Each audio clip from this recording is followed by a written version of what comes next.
Mandy, question. Yeah. We're independent artists, at least I am. Yes. And I have a few traits that I feel like help me become more of a successful person, which I can share with you. Please. Then I want you to share some with me as well. Okay. So what are those successful traits? So one is being organized. Yeah. That is like my number one thing is when you are running your own business or your own, your own brand, you have to be organized. That is the only way. Set goals. That's another big one for me. I'm always setting goals for myself, long-term and short-term goals, so I can measure my progress. I like to build healthy relationships with people in the business. So I treat people the way I want to be treated. And is that hard to build healthy relationships in this line of work? No. Oh, good. I feel like if you're a good person and you have good intentions, you immediately can meet people that you know, like, well, this is negative. Like, I'm going to stay away from this person or this situation. But for the most part, I mean, everybody in this business is just a person like everyone else. So this is how you build these relationships. Yeah. You know? I'm trying to think of what else. While I think, you give me some. So I like all of those, and they actually align with some of the ones I was thinking of. I'm all about like things being really practical and simple. So in building a successful habit, and let me just preface this by saying, as human beings, we hate change. That's true. And we don't do well with it. However, we're the most adaptable beings ever. So we're really good with incremental changes. So when I talk about like building habits, you want to do like small, digestible changes because you're going to be able to do that better.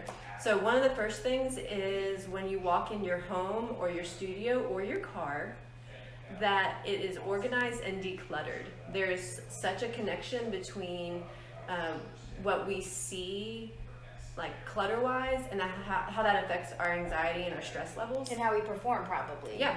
Yeah. So you want to declutter.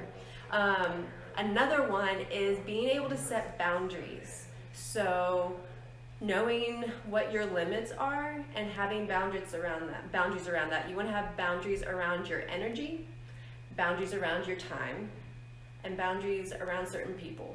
So you want to protect your energy, your time, and what you were saying with healthy relationships, when it comes to those negative or toxic ones, being able to set boundaries with them.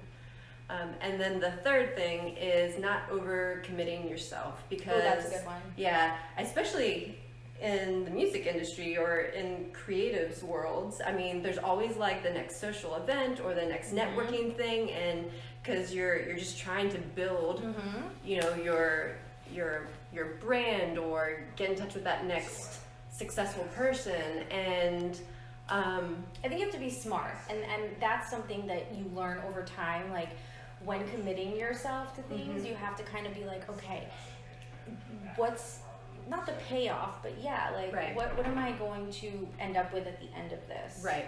Or am I just spreading myself so thin that when it comes time to be creative and get in the studio, I can't do what I need to do? And with that, the organization and the decluttering, I feel that too. Like I have to have my workspace really clean and clear because it's like kind of going in with like a clean slate and being able to build from that. Yeah. You're not Superwoman. We're not superhumans. Really? No, I'm just kidding. And so you have to be able to say no to certain things. This is especially hard for us people pleasers. Yes. And so it's okay to say no and set boundaries, but doing these little steps here and there are going to make a big difference in actually being able to be more productive. Okay, so successful traits: be organized, declutter, set boundaries, healthy boundaries, build healthy relationships, and don't overcommit. I love that. Yeah. Okay, well, we'll see you guys next time. Bye, guys. Bye.